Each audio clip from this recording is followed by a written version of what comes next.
This video is sponsored by Athletic Greens. There'll be more on that later. But before we get into that, we've got to do a couple extra little housekeeping things. Well, by things, I mean, we were waiting on the chimney pipe for the mini cubic stove, so it's here now. We just got to install it up there somewhere. And it's got sort of a really unique bracket system I want to show you guys. And that's kind of important because our first overnight, we need some heat. It's kind of fall weather right now. It rained like cats and dogs last night. Everything is soaking wet, and I'd like to have a nice warm place to sleep. So that's primary objective today. In order to finish off the inside of that circle, I ended up using this guy, which is the bottom panel in the garage door. So I use it for the ridge cap. Worked out really well. You just cut it to size with an X-Acto knife and then slide it in, and then you bend it and nail it in, and she looks pretty slick, I think. Anyways, finishes it off nicely, doesn't it? I don't eat the greatest things all the time. I certainly don't adhere to the common, breakfast, lunch, and dinner sort of thing. And I'm always active. So looking for a solution to my lack of really good things. So this is where the Athletic Greens comes into play, is that they have a supplement that gives you all your nutrients you can imagine. 75 vitamins, minerals, and whole food sourced ingredients. Add it to water, 8 to 12 ounces of water. You shake it up and you drink it down. Oh, that's good. And that's everything you need. Athletic Greens has me really excited about simplifying my health routines. It has 75 different ingredients, including vitamins, minerals, and superfoods, not to mention probiotics and adaptogens. Maybe you're like me and you drink 7 to 8 cups of coffee a day just to make it through. You need that energy. Well, Athletic Greens has the fats, the fatty acids, and the minerals that help you sustain the energy throughout the day. AG1 is vegan, paleo, and keto friendly. Get your greens. Go to athleticgreens.com/modern self-reliance to get your order started today.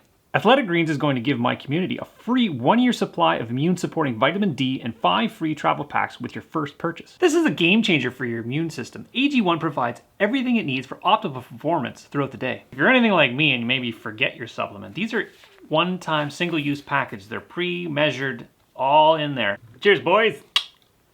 It's inside tour time. The inside of the A-frame is done. Let's take you on a little bit of a tour. I just finished it up just in time. The rain has started. We've got everything buttoned up. I always like to do like inside stuff when it's raining. So today's like a perfect day, that sort of thing. So come on in. The weather's nice.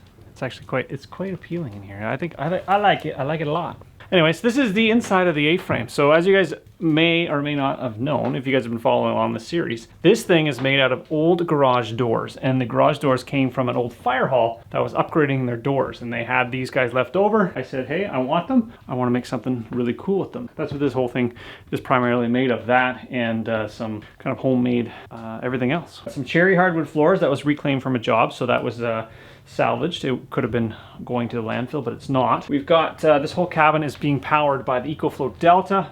We've got dual packs, so they're parallel together, so it gives us twice the amount of power. And that's what's powering the lights and the plugs and everything else in here. It powers our little coffee station. And if you want to have a little cooktop, electric cooktop, induction range, or anything like that, you can power these guys with the EcoFlow Delta. They can either be charged by line voltage, by bringing them to your house and charging them. They can either be charged by solar, or you can charge them with your car. There's many options to charge these guys. So that's the EcoFlow Delta. That's what's charging these things. This little table here, this is a good story for this. Actually, I was out on Halloween, October 31st, and anyways, it was on the side of the road, it said free on it, so I took it. I think it's a piece of patio furniture. I think it's teak, actually. Maybe one day I will actually strip it, because I don't like the brown. But hey, you know what? It works really well as a table. I got some chairs. Again, that's another road find, and got a little poof, some decorations, and this is what's heating this place. Is the mini cubic wood stove. This is the grizzly version of this thing. It is really cool because it takes really little wood. So this is little branch wood. I've got it all cut and split. It's dry. And this thing's a little powerhouse. It's designed for tiny homes. It can, you could heat your tiny home, your RV, your boat, your schoolie. They got little, those little tiny homes on wheels. It's cool because you can actually use the top to cook stuff on or to warm your coffee or whatnot. It's got it's got all the features of a full-size wood stove, but it's just tiny. It's got the little tiny dampers at the front, and it's got the little tiny dampers at the back. So what that does is once you've loaded your wood, you can actually introduce fresh air into the front of the fire, or you can introduce fresh air into the back of the fire, so it gives you more of an even burn, or you can dampen them both down and get a really long burn. It's also cool about these things is they've got little tools, because you got a little fireplace, you got a little tool, a little scoop, little rake, little pinchy thing to grab your logs, move them around.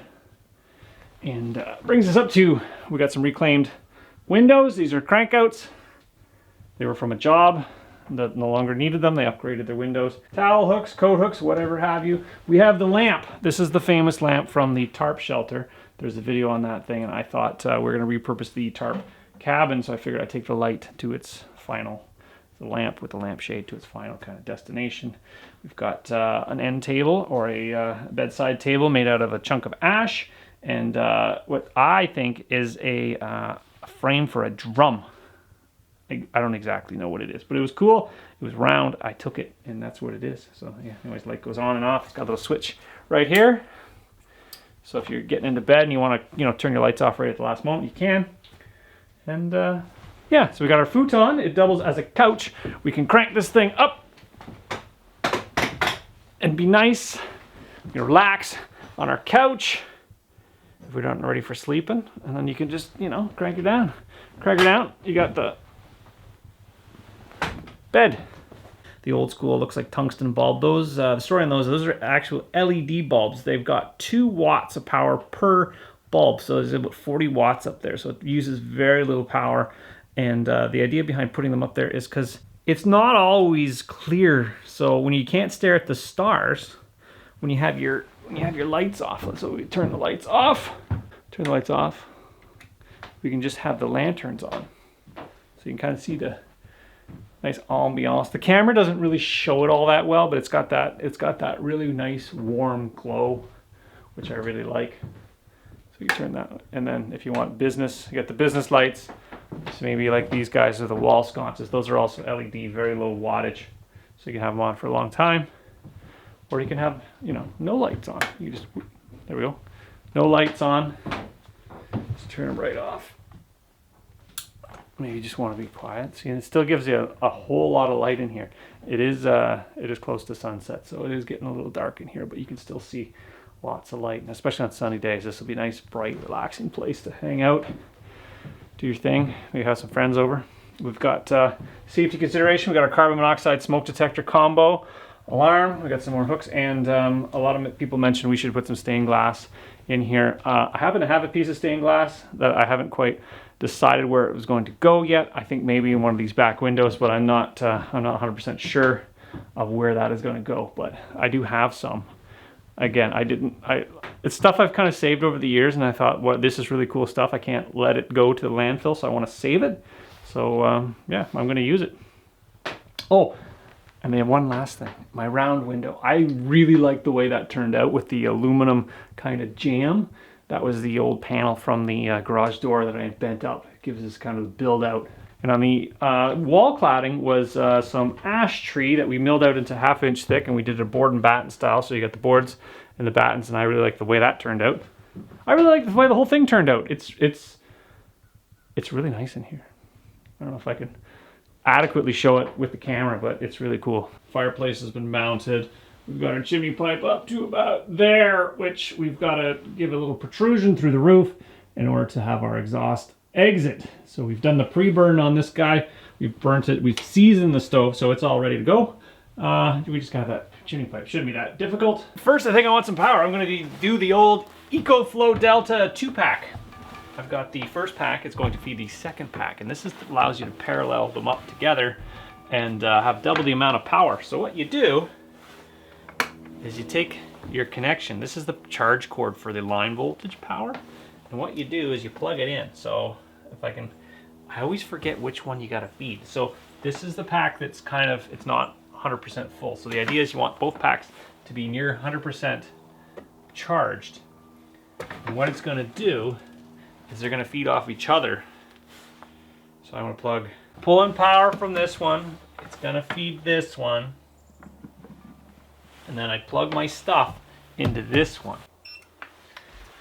So what this is doing right now is kind of sort of balancing the pack. So this is our feed pack. So this is what everything's plugged into, and this is feeding that pack. So what it's doing right now is this pack's actually charging this pack So we got 700 watts going out of that pack into this pack. So once this pack gets to 100%, this one will turn off and then slowly kind of feed its juice back into that one until this one's completely depleted, and then it uses this one.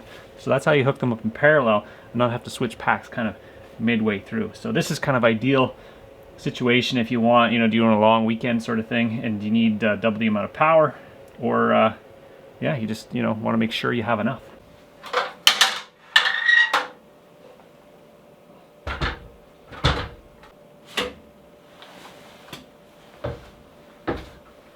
Okay, now that we got our heat shield up, we're going to put our little, actually we have to cut our hole in our little hat. And this is going to be the roof flashing that's going to sit on our peak. I had Dennis make this up, my ever faithful welder dude. He used the piece of the paneling, the bottom section, and he bent up the aluminum.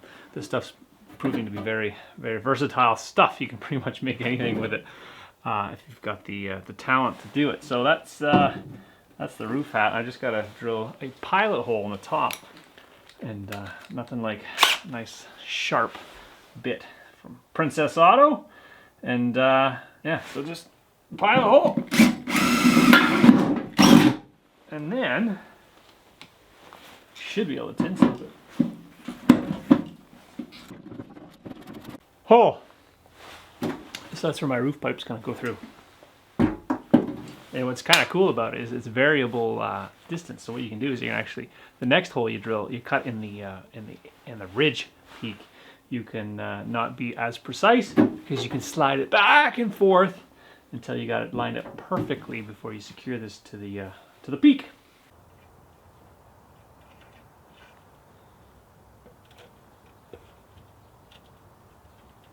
Now that I got my hole cut on my roof, it should be as easy as sliding the pipe in from the inside. Have it all kind of connected and just pop it right through, and then I'll put my cap back on, silicone it all up, and it should be good.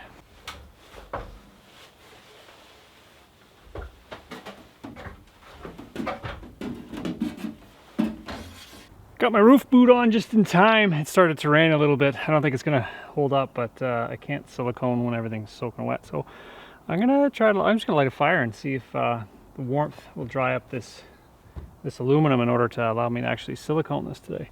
I've got the main leak points at the top, but I want to do the sides here. But shit, a little wet. Let's fire up the stove and see if that'll dry out. Maybe the rain will stop and everything will work out. It's always the case, right? You want to do some roof stuff and it decides to rain on you. Weather in November, right? It's the November rain. All right, let's light this thing up. Let's get some heat in here. Of all the wood stoves I've ever installed, the Cubic Mini has the slickest chimney install. It has the brackets that actually hold the pipe in right on the roof. Kind of like I was talking about when I was doing the log cabin install. There should be a bracket, and they have a bracket. So straight right up there anyways. So this is the Mini Cubic wood stove. This is its official introduction. I got a tape measure right here. I'm going to give you the dimensions of the firebox, because a lot of people are like, well, it's not going to heat up anything. Well, you know what? In reality, with the small space, you don't need a giant stove.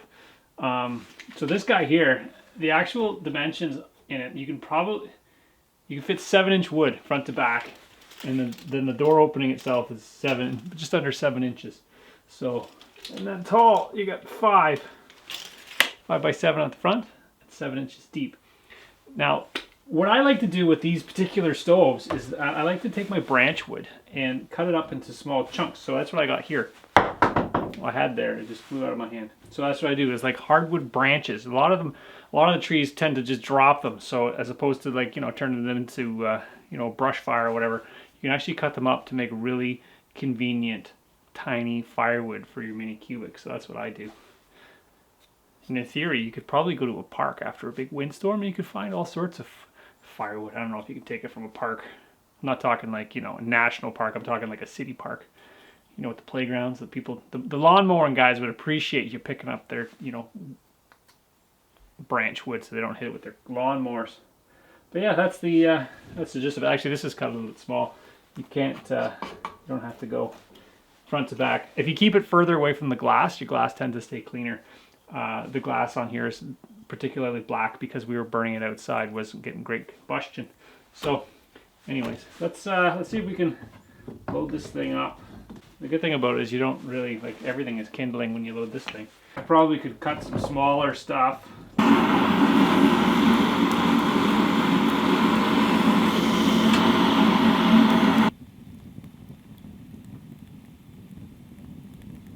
She's a burning. Turns out the branch wood wasn't exactly dry that I had cut up, so I actually have some other dry stuff that I split up, and that seems to be working good. I got chock full of wood. Should start getting a little bit warmer in here, hopefully. Chimney is chimneying. Smoke is exiting the top of the building. Now I just got to get the my campfire ready for my dinner. That's next on the agenda. It rained a heck of a lot last night, so everything is super soaked, and I got a solution for that, which is splitting wood and leaving it on the top side.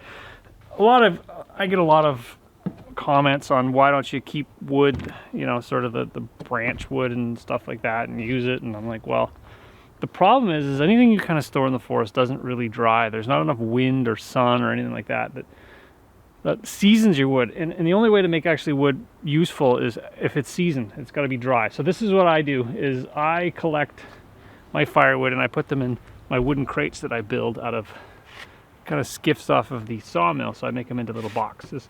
And then I put my firewood, my split stacked firewood, and then I store it on the top side. I cover it with plastic, this vapor barrier, and then it gets a whole season to dry. So then what's left is really dry wood. So, and that's kind of the stuff you want for, you know, heating inside your home or inside the cabins, or even making a campfire to cook food on, because it gives it nice coals. You're not boiling off all the water that's inside.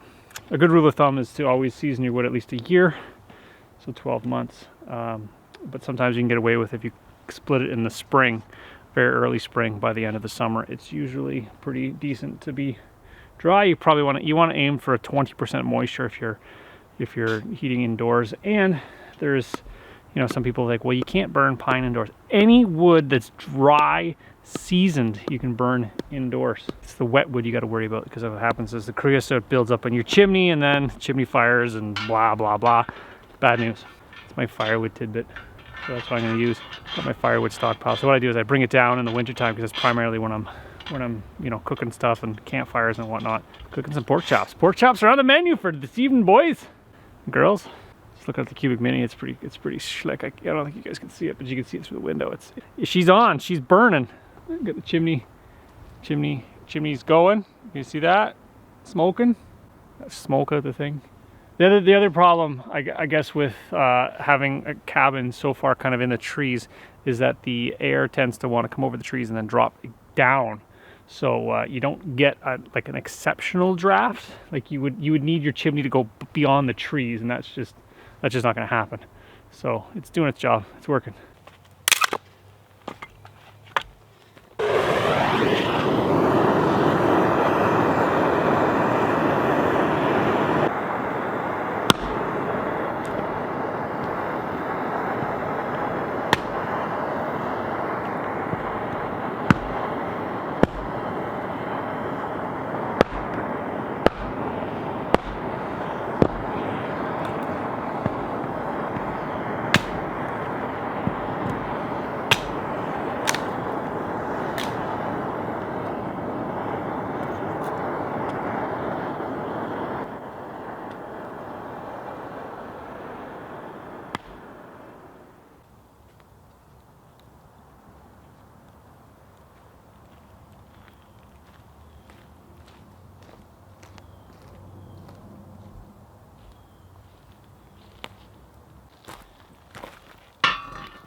Well, I've got all homegrown stuff on this grill. I've got potatoes that I planted myself in the spring. I've got pork that I raised myself, and my vegetable is carrots, which I also raised myself in my garden. So this entire meal was raised on this property, which is kind of cool. My pork chop's kind of frozen, so we're going to try to cook it low and slow. I'm not that experienced cooking on an open fire, but my grill is giving me a little bit of a hand. I'm really not good at cooking on an open fire. But anyways, I'm going to give it the old college try. You guys can There's a link in the description for this grill. It's actually it's a quite really unique device because you can lower it and raise it. However, depending on how much heat you want, you put your stakes in the ground and away you go. It's always on the wrong side of the smoke. But yeah, there's a link in the description below for the grill if you guys want to check those guys out. They've it's a great grill for backyard camping or you know, off-grid or whatever the heck you want to do with it. It's kind of cool. They also have the griddle too, which is kind of neat because it's like a flat cooktop. So anyways, we've got our pork chop just sizzling away there, and my baked potato. It's getting dark. We gotta get this in before it gets too dark. Gotta have my dinner. Cooking on a fire is an art. I'm not sure I'm artistic, but we're gonna definitely give it a little. Make sure she's not raw.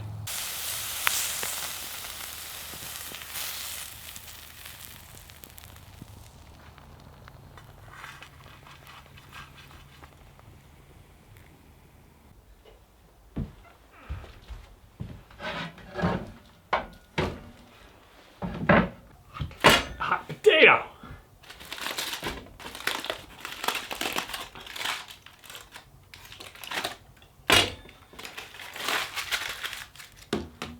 All right, let's see if this guy's cooked. So I got here's my carrots.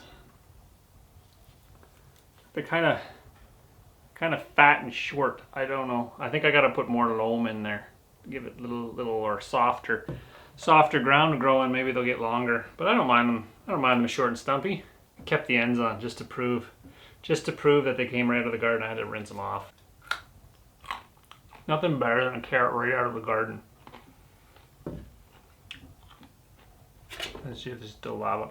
Like I said, I don't cook very often. My wife cooks most of the meals. I would say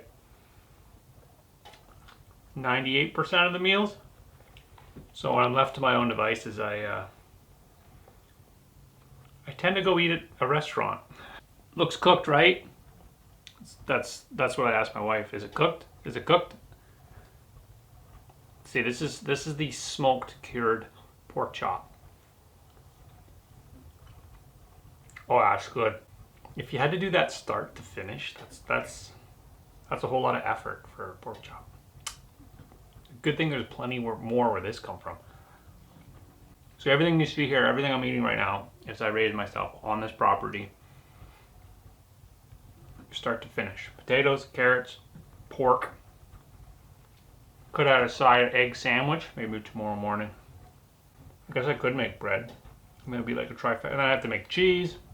It's a whole slippery slope. Some things you just gotta buy, you gotta outsource. You can really taste the smoky flavor, and it's not just because it was cooked on an open flame. It's that it was smoked. It was cured and smoked in his smoker. Get everything ready. I got paw prints. I gotta wipe off the bedspread. Frankie came in here with her muddy feet and put them all over the bed. Dark at 5. Isn't it fun? Dark at 5.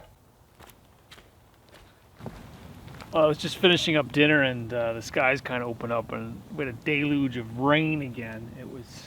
I had to run around and grab all my stuff, make sure it was all inside. Yeah, can't predict the weather. I looked at the radar and it shows that the rain has just moved out. I didn't know if we could have a little campfire out here or not. My fire survived. I just added some more logs on top to kind of keep the coals going and hunkered down inside. But yeah, everything's soaked. Everything's just kind of drenched. It's muddy. I need some more wood chips. Yeah. So I get asked a lot in the comments on, why I build these buildings and what are they for? Am I going to open up a bed and breakfast or Airbnb or something like that? And the answer to that question is no. I have no intention whatsoever of opening a Airbnb or sort of thing. These are for my family. So Rachel wanted a place to do her art, and by art, like her painting and whatnot. So she wanted something with lots of light. So that's when the A-frame cabin was kind of like the idea was born. Something with lots of light, open, airy, kind of spacious. So that's ultimately that's what the A-frame is going to be turned into is a kind of a retreat for Rachel. So when she wants to come to the property and she wants a place to kind of unwind, maybe do some yoga or something like that. This is ultimately at the end of the day, it's Rachel's cabin. So yeah, she kind of helps me at the end of most of the projects to stage stuff and you know, buy knickknacks and outfit it with things. And she did so on this project here, which was the, you know, the bed frame, bed comforter, and the pillowcases and stuff like that. Most of the stuff we had, she just kind of gets the little stuff. So she's going to, over time, she's going to make it her own. She's going to you know, bring her own stuff down, art stuff and whatnot. So I've got a couple of plans in the you know, going forward. I've got some ideas kind of rattling around in the back of the head, and one of those is a mobile camper, kind of human powered, not truck powered or anything like that. So something to either tow around on a bike, be lightweight, anybody can build. So that's kind of one of the ideas I have.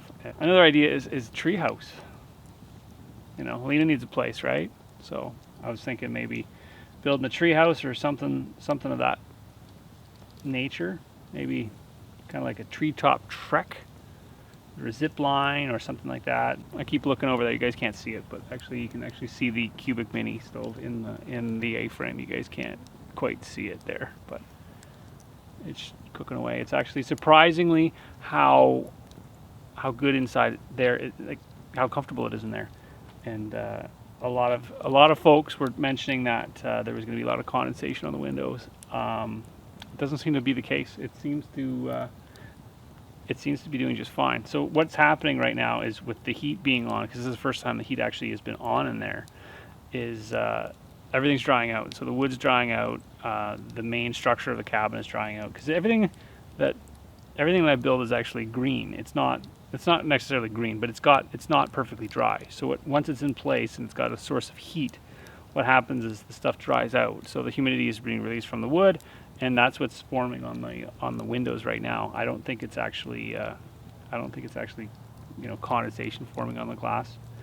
And again, it's all about dew point, ambient temperature, and stuff like that. So you gotta be smart about it. If it's -40 out, you're not going to heat that thing, because it is a glass building, right? So you got to work within the limitations. It's got, every building knows its relative humidity and what it can handle.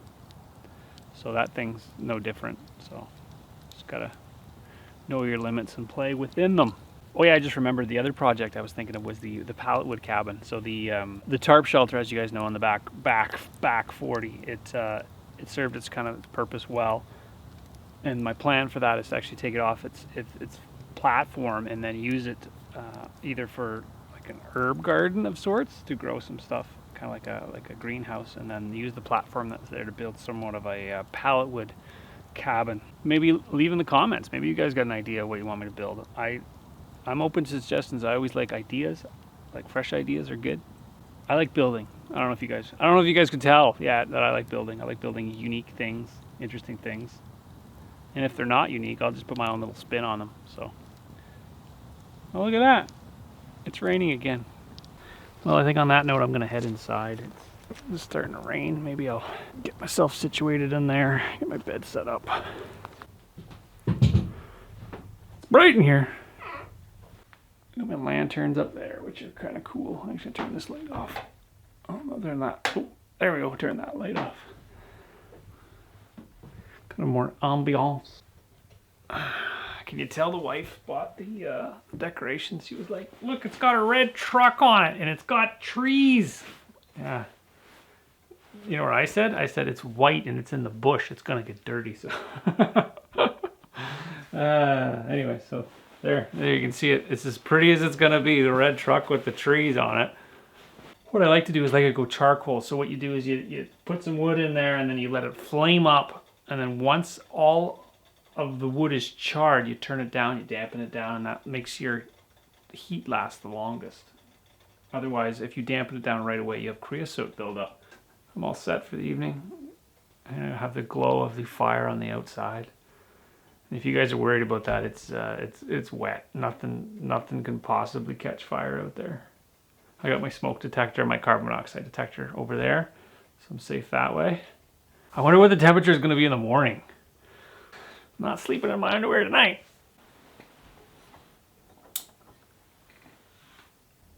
You guys see that? That's as slow as my camera will go. You can just barely make out that it's It's light out. I can't show you the sky as well as I can see it, and if it was clear day, you'd see stars. It's pretty spectacular, actually. It's too bad. It's too bad I can't show it to you.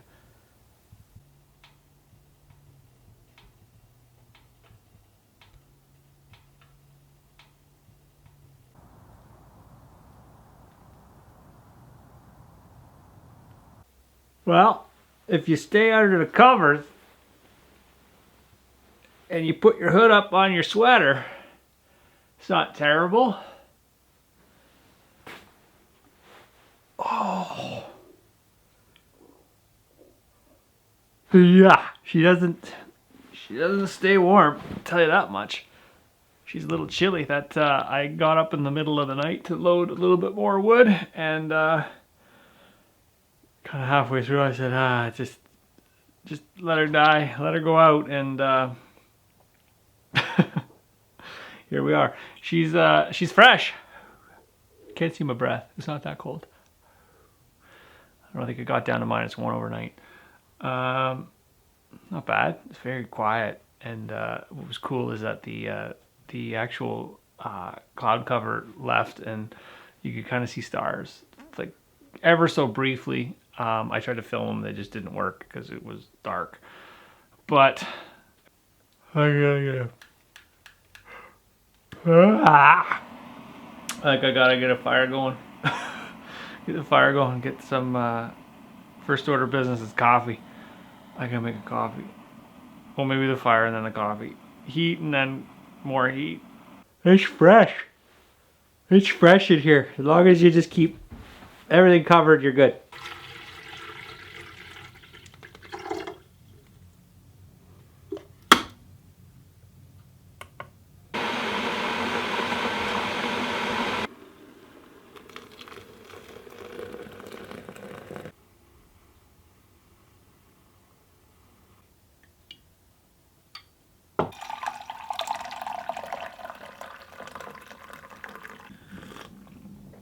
Oh, that's nice. It's a little bitter, but still nice. Good. Mediocre coffee is still pretty good coffee. You ever have a cup of coffee in order to have a cup of coffee? Well, that's this morning. This is the cup of coffee before the cup of coffee. This is before the making of the breakfast. The coffee. Just get warmed up, ready to go. Got an epic egg sandwich to make. I've got some bacon, fresh bacon. Got my egg. That's everything was grown on the property except the English muffins. Maybe I should start baking, make some muffins or something. But I gotta get a coffee in me before I can do that. Anyways, what's kind of neat is you can actually put them on you can keep it warm on the stove. It just sits like right there, and then it'll keep your coffee or your tea or something like that warm. That's the idea behind this guy. It's got a little railing so it doesn't fall off. So maybe I'll get ready to make my breakfast. You can live there for now.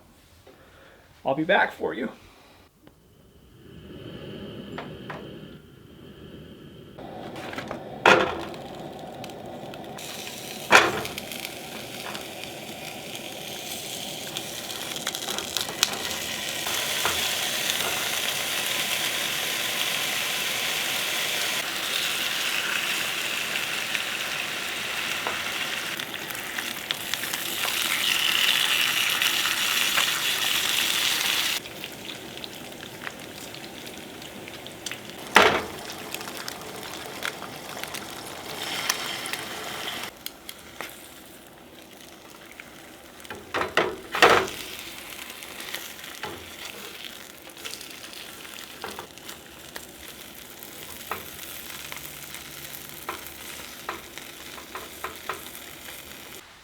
Look at that. Oh, that's a 2-egg bacon, cheese, English muffin, egg sandwich. Can you see the steam coming off that?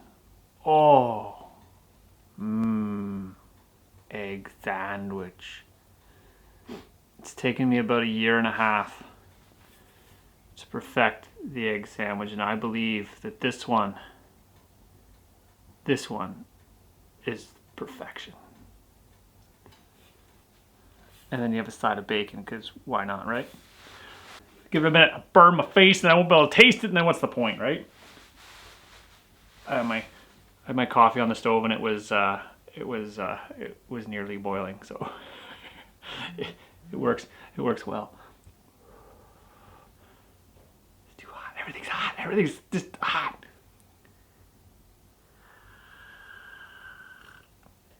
That's still good. Home raised bacon. It's crispy. Like, it doesn't, when you first put it in the pan, you're looking at it going, well, that's a lot of fat. But look at when it cooks up, there's very little fat on it. It's actually mostly meat. It's like, oh, that's perfect.